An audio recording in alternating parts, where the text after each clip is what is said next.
Teknologi digital memberikan banyak kemudahan di dunia pendidikan. Di antaranya, mudahnya mendapat akses informasi, referensi, serta menjadi salah satu sarana pembelajaran daring. Namun, perkembangan ini membawa dampak negatif pada dunia pendidikan. Salah satunya, maraknya joki skripsi ataupun tugas akhir di dunia perkuliahan. Skripsi merupakan salah satu syarat bagi seorang mahasiswa untuk menyelesaikan pendidikan sarjananya.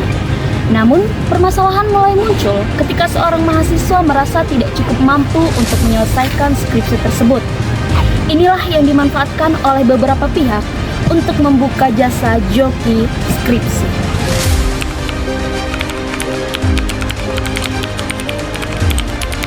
Jadi kan menurut pendapat saya kan kayak joki skripsi ini sebenarnya bisa dikatakan suatu hal yang buruk gitu, karena kan kita sebagai saya kan kayak masyarakat ini kayak mandang joki skripsi itu untuk apa gitu. Maksudnya kayak sebenarnya joki skripsi ini kan gak ada gunanya juga, karena itu kayak merusak integritas kita sebagai masyarakat gitu. Apalagi kita kan sebagai mahasiswa gitu kan, kayak yang namanya kita kan dalam belajar ini kan ada proses, tapi selama proses ini kita kayak misalnya kita kuliah selama kayak 3 tahun gitu atau 4 tahun gitu. Selama yang 3 tahun atau 4 tahun itu apa yang kita dapat? Maksudnya kayak kita udah belajar, kita udah macam-macam belajar, tapi kenapa pada akhirnya kita ngelakuin hal ini, ngelakuin joki skripsi ini gitu. Jadi kayak menurut pandangan saya kayak nggak betul nih kayak gitu. Saya sendiri sih pro ya adanya jasa joki skripsi, dikarenakan ini sangat membantu mahasiswa. Memang di satu sisi jasa joki skripsi ini terkesan negatif ya di kalangan mahasiswa, tapi juga bagi mahasiswa lain yang punya kesibukan lain atau mungkin yang kuliah sambil mengurus bisnis, tentunya kan nggak terlalu relevan ya dengan orang yang banyak kegiatan. Jadi saya lebih pro joki skripsi itu untuk dipakai. Penggunaan jasa joki skripsi tersebut dapat kita benarkan dan salahkan. Yang pertama, dalam hal positif, saat mahasiswa mempunyai pekerjaan di luar kuliah dan pada saat itu dia harus menyusun skripsinya, si mahasiswa dapat menggunakan jasa joki skripsi tersebut karena mempunyai pekerjaan di luar kuliahnya dan dapat menjalankan keduanya secara bersamaan, walaupun skripsinya dikerjakan oleh joki skripsi.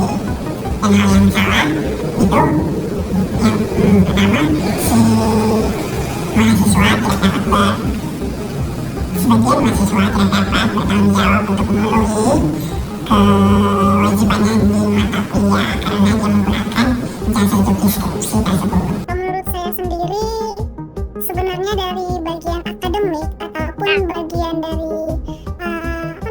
praktik seperti itu kan ilegal ya. Berarti itu tindakan yang tidak dibenarkan gitu dari segi apapun.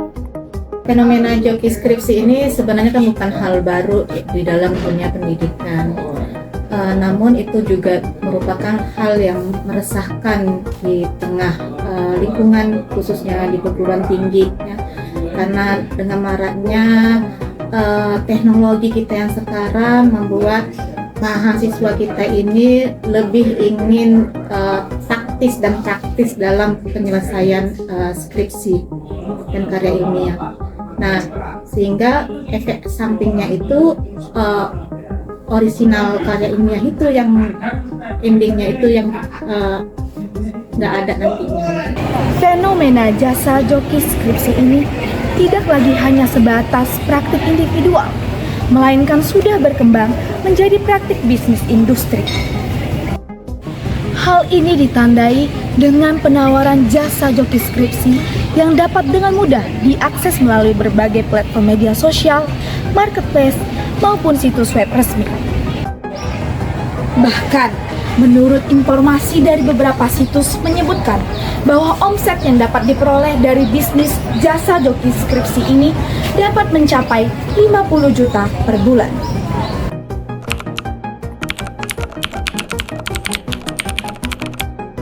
Di dunia kampus ya, kemarin itu penyebabnya itu karena banyak yang mengikuti organisasi. Itu paling banyak orang-orang yang mengikuti organisasi di kampus aku dulu itu terbengkalai pasti di tugas kuliah. Baru yang kedua itu karena malas. Terus yang ketiga itu pasti karena nggak bisa memanajemen waktu. Sebenarnya banyak juga sih yang ikut organisasi yang bisa mengerjakan tugasnya. Cuman ada juga orang yang nggak bisa memanage waktunya atau malas gitu, ya udahlah, aku udah capek gitu. Jadi ya udah minta tolong ke orang lain atau ke joki. Faktor yang membuat saya menggunakan jasa joki skripsi tersebut ialah seperti pernyataan saya yang di pertanyaan sebelumnya, yaitu dikarenakan tuntutan pekerjaan. Karena dikarenakan saya ada pekerjaan di luar kuliah saya, dan saya tidak dapat mengatur waktu di perkuliahan dan di pekerjaan saya. Oleh karena itu saya menggunakan jasa joki skripsi tersebut. Jadi kita bahas dari ini mahasiswa yang menggunakan joki skripsi.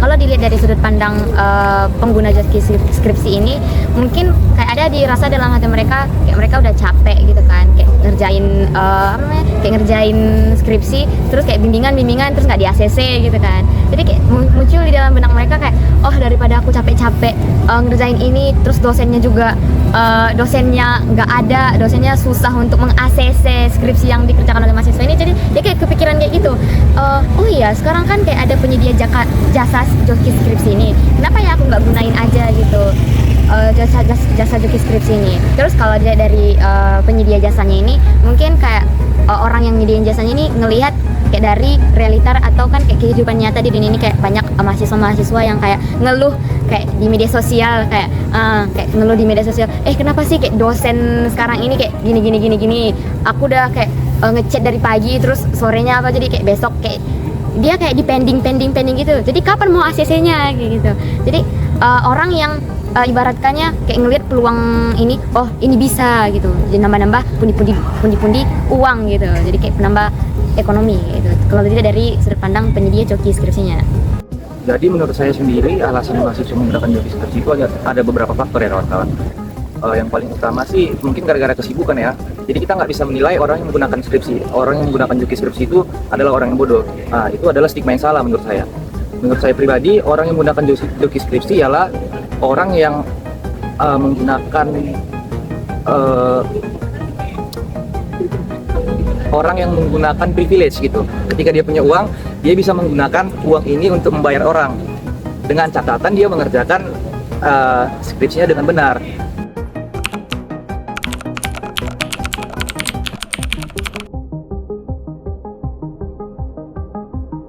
Jadi kalau untuk impact-nya kepada masyarakat sendiri terhadap joki skripsi ini itu mungkin kayak masyarakatnya bakalan trust issue. They have a trust issue for like someone use that joki skripsi. Oh, I think that we call that. Jadi mungkin kayak sebagai gimana? Saya sebagai mahasiswa baru juga, saya gimana? Saya bakalan kayak planning untuk kedepannya. Kalau saya harus berusaha gini. Bahkan nggak using that joki skripsi. Karena gimana? Masyarakat juga kayak pendidikan juga penting kan di dalam masyarakat. Kayak masyarakat luas sekarang ataupun kayak masyarakat zaman sekarang itu pendidikan adalah yang paling penting. Jadi dengan maraknya joki-joki skripsi yang sekarang ini, kayak masyarakat juga bakalan kepikiran kayak untuk apa mereka belajar sejauh ini kalau nanti ujung-ujungnya bakalan joki skripsi. Itu kayak bakalan merusak citra dari pendidikan ini. Jadi tanggapan saya terkait mahasiswa yang stigma masyarakat ya terhadap orang-orang yang pakai joki skripsi. Sebenarnya sih tergantung orangnya. Kalau misalnya contoh mahasiswa kedokteran, dia kan pakai jasa joki skripsi. Dia itu kan udah mengalami proses belajar dari semester 1 sampai semester 7. Jadi di sini dia udah benar-benar terikat sama jurusan kedokteran itu.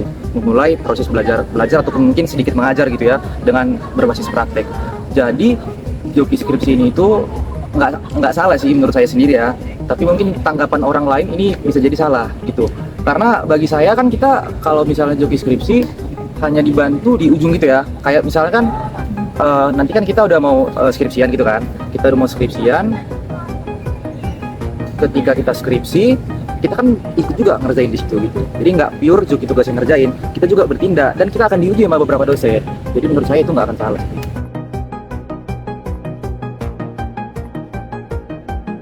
Yang pertama itu pengguna pasti menghubungi kita, atau kita bilang customer atau konsumen pasti menghubungi kitanya. Terus setelah itu kita tanya nih apa judulnya, terus apa asalnya dari mana, kampus mana, fakultasnya apa, terus metode skripsi yang digunakan itu apa, dan tenggat waktu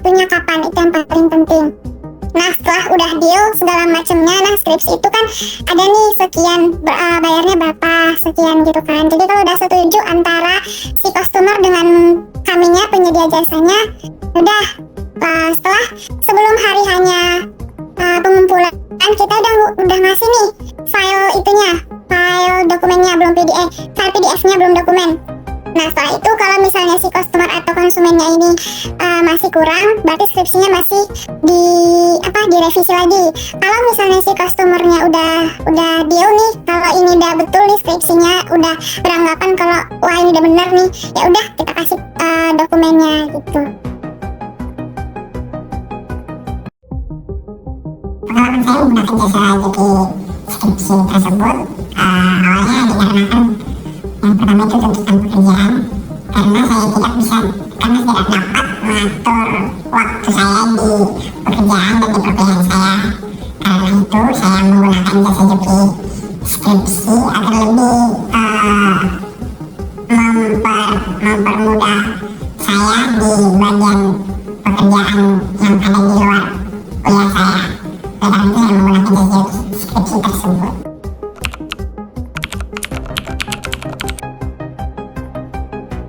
Kalau dibilang rasa itu kan 50-50 ya. Mungkin ketika pas dia minta tolong, kita tolong, itu ngerasa kayak wah ini udah kita tolong nih. Tapi kalau kita udah selesai kerjakannya, udah selesai nih, udah deal semuanya, udah selesai, nggak ada kaitan antara customer dengan si penyedia jasanya lagi di akhir, kita merasa bersalah. Apalagi kalau dengar, kak ini skripsinya di ACC sama dosen gitu, kita ngerasa bersalah karena itu hasil kita sendiri gitu loh, hasilnya dia nggak ada gitu. Jadi kita ngerasa bersalah di bagian itunya, sama di bagian ke dosennya, ternyata kita udah sama-sama membodohi dosennya itu.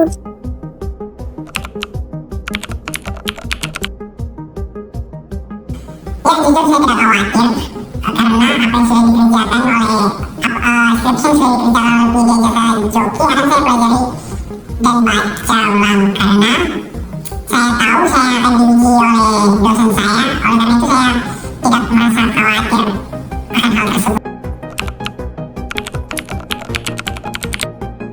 Kalau di undang-undang pernah dengar sih, dan pasti itu diatur dalam undang-undang, apalagi untuk bagian skripsi itu. Tapi sejauh ini belum ada yang kayak diadili atau diproses gitu untuk bagian jokinya. Nah maka dari itu antara kita dengan si customer juga saling menjaga biar nggak ada kesalahpahaman atau kena lapor gitu segala macam itu sih. Tapi kalau bagian sadar untuk hukumnya pasti sadar. Jadi sebenarnya joki skripsi ini bisa dikenakan dua hal. Satu kepada pengguna, satu lagi kepada penyedia jasa joki skripsi tersebut. Nah, kalau kepada penyedia jasa joki skripsi itu bisa dikenakan ke pasal 263 KUHP junto pasal 391 Undang-Undang Nomor 1 Tahun 2023. Nah, terkait dengan pemalsuan dokumen. Jadi, kenapa dikategorikan kepada pemalsuan dokumen? Karena skripsi ini dianggap sebagai surat yang memiliki sebuah nilai dan menimbulkan hak baru. Sedangkan dapat juga dikenakan kepada pasal 378 KUHP yaitu terkait dengan penipuan. Jadi dalam tindak pidana penipuan ini dilihat lagi kepada unsur-unsur penipuannya ya. Ada 4 unsur penipuannya, yaitu yang pertama adalah menguntungkan diri sendiri atau orang lain secara melawan hukum. Di sini adalah melawan hukum, melawan integritas akademik. Yang kedua, tipu muslihat atau rangkaian kebohongan. Yang ketiga itu adalah mengerahkan orang lain untuk menyerahkan barang sesuatu kepadanya, dalam hal ini adalah ijazah atau gelar akademik. Yang keempat itu adalah ancaman pidana paling lama 4 tahun. Sedangkan kepada pengguna joki skripsi itu bisa juga dikenakan kepada pasal 25 dan pasal 70 Undang-Undang Sidiknas. Kalau sanksi dari universitas itu biasanya lebih kepada sanksi administrasi, dan itu juga diatur di dalam pasal 17 ayat 1 Permendikbud di nomor 39 tahun 2021. Jadi bisa dikenakan pengurangan nilai, penundaan pemberian hak, pembatalan hak, pembatalan nilai satu mata kuliah, pemberhentian dari status sebagai mahasiswa, dan pembatalan ijazah. Bahkan, Kemendikbudristek secara resmi menegaskan bahwa penggunaan jasa joki skripsi termasuk plagiarisme yang melanggar etika akademik sebagaimana diatur dalam pasal 25 ayat 1 Undang-Undang Nomor 20 Tahun 2003 tentang Sistem Pendidikan Nasional, dan dapat dikenai pidana penjara maksimal 2 tahun dan atau denda maksimal 200 juta sebagaimana diatur dalam pasal 70 Undang-Undang Nomor 20 Tahun 2003 tentang Sistem Pendidikan Nasional.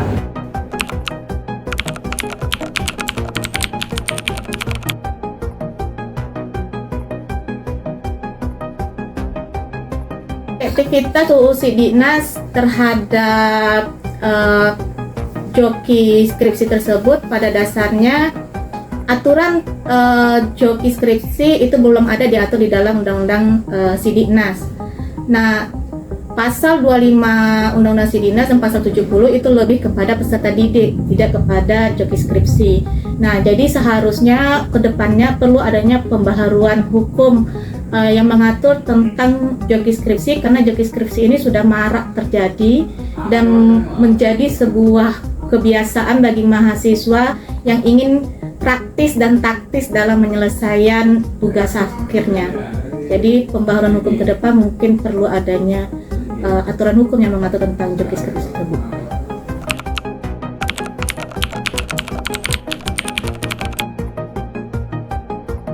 Kalau untuk solusi dari saya sendiri, karena saya juga gimana ya, belum jauh ke dalam dunia perkuliahan karena saya mahasiswa semester 1, tapi juga saya nggak punya saudara-saudara yang kuliah sebelumnya. Jadi saya cuma mau ngasih saran untuk saya ke depannya ataupun kayak kakak-kakak, abang-abang ataupun teman-teman di luar sana untuk punya kesadaran diri gitu, punya integritas kalau sebenarnya kita bisa ngelakuin hal ini dengan usaha kita sendiri tanpa melibatkan orang lain untuk membantu kita. Kita sebenarnya tahu kalau kita bisa, cuman kita nggak punya kesadaran diri kalau kita sebenarnya bisa gitu. Kita gimana kalau saat misalnya ada kayak dalam masa-masa pengerjaan skripsi itu kita nggak memotivasi diri kita sendiri untuk oke, aku bisa, aku harus semangat gitu. Kita nggak ada kesadaran diri untuk melakukan hal itu, sehingga muncul dalam pikiran kita, oh daripada aku ngerjain ini sendiri, lebih baik aku minta orang lain buatin ini skripsi ini.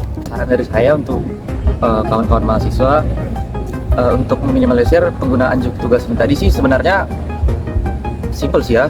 Yang pertama, kita lebih mengutamakan mana yang lebih penting, perkuliahan kah, atau mungkin bisnis kita kah, atau mungkin organisasi. Seperti itu aja sih. Saran untuk mahasiswa supaya terhindar dari penggunaan joki skripsi, yang pertama mahasiswa harus memperdalam dulu metodologi penelitiannya, terus harus menjunjung tinggi kejujuran dan integritas dalam pengerjaan karya ilmiah. Yang ketiga itu harus bisa membagi atau manajemen waktu ya, biar tamat tepat waktu. Yang keempat itu adalah pahami penelitian yang ingin diambil. Jadi kalian harus menguasai apa yang ingin sebenarnya yang kalian teliti. Yang terakhir itu adalah kalau terjadi deadlock atau kebuntuan, jangan lupa jumpain dosen pembimbingnya. Pidana. Praktik joki skripsi dapat dikategorikan sebagai tindakan pidana. Berdasarkan pasal 263 KUHP, pembuatan atau pemalsuan dokumen untuk mendapatkan gelar akademik secara tidak sah dapat dihukum hingga 6 tahun penjara. Selain itu, pasal 378 KUHP juga mengatur bagi mereka yang melakukan penipuan terhadap lembaga pendidikan atau pihak lainnya dapat dikenakan hukuman penjara hingga 4 tahun. Dengan demikian, pelaku joki skripsi ataupun mahasiswa yang menggunakan jasa joki skripsi dapat dimintai pertanggungjawaban hukum.